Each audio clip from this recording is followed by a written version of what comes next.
చేయడానికి ముందుగానే పథకం వేశాడు. మళ్ళా శవ రాజకీయాలకు తెరదీసిన వ్యక్తి జగన్మోహన్ రెడ్డి. ఈరోజు 32 మంది చనిపోయారన్నావు. అవి ప్రభుత్వ హత్యలవన్నీ నువ్వే చంపావు. పోలీసులు ఈ జగన్మోహన్ రెడ్డి పైన కేసు పెట్టండి, లోపల వేయండి. వేయాలా లేదా? నేను ఈ యొక్క వృద్ధులకి వీళ్ళందరికీ నేను ఒకే మాట చెప్పా. 200 రూపాయలు పింఛన్ 2000 రూపాయలు చేసింది నేను. అవునా కాదా? అవునా కాదా? ఆ రోజు కూడా ఒక మాట చెప్పా.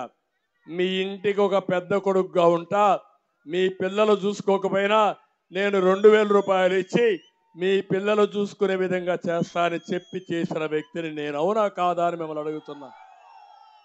దానివల్ల 450 రూపాయలతో అన్నా క్యాంటీన్ పోయి భోంచేసి 3 పూట్ల కడుపు నిండా ఒక 500 రూపాయలు మందులు కూడా కొనుక్కొని మందులు కూడా ఫ్రీగా ఇచ్చేవాడిని.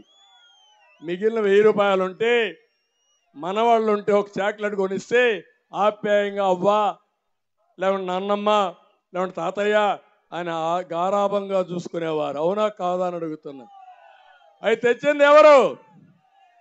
ఎవరిచ్చారా హక్కు? నువ్వేం చేశావు? అలాంటి ముసలి వాళ్ళని చంపేసి శవ రాజకీయాలు చేస్తావా జగన్మోహన్ రెడ్డి అని అడుగుతున్నా. ఇది శవ రాజకీయం అవునా కాదా అని మిమ్మల్ని అడుగుతున్నా. దీన్ని ఆమోదిస్తారా అని మిమ్మల్ని అడుగుతున్నా.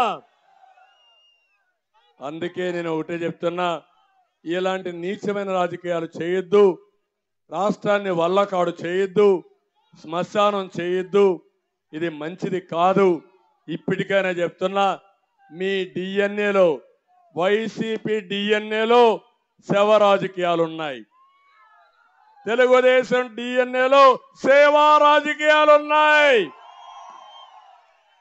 సేవా రాజకీయాలకి వ్యత్యాసం తెలుసా తమ్ముళ్ళు అని మిమ్మల్ని అడుగుతున్నా. నీకు మనుషులు చంపేసి తద్వారా సానుభూతి పొందాలని వేరే వాళ్ళ పైన నేరం. ఒక సామెత సినిమాల్లో చూసాం.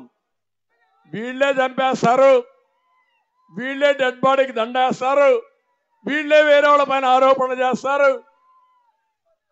ఏమి నాటకాలయ్యా? పాత నాగభూషణం ఉండేవాడు, పాత విలన్ సినిమాల్లో, తెలుగు సినిమాలో. నాగభూషణానికంటే మించిపోతున్నారు మీరు. నీ ఆటలు సాగనీయం. ఆంధ్రప్రదేశ్లో నీ ఆటలు సాగవు.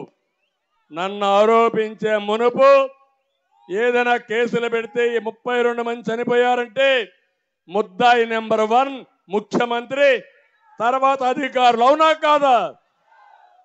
ఎందుకు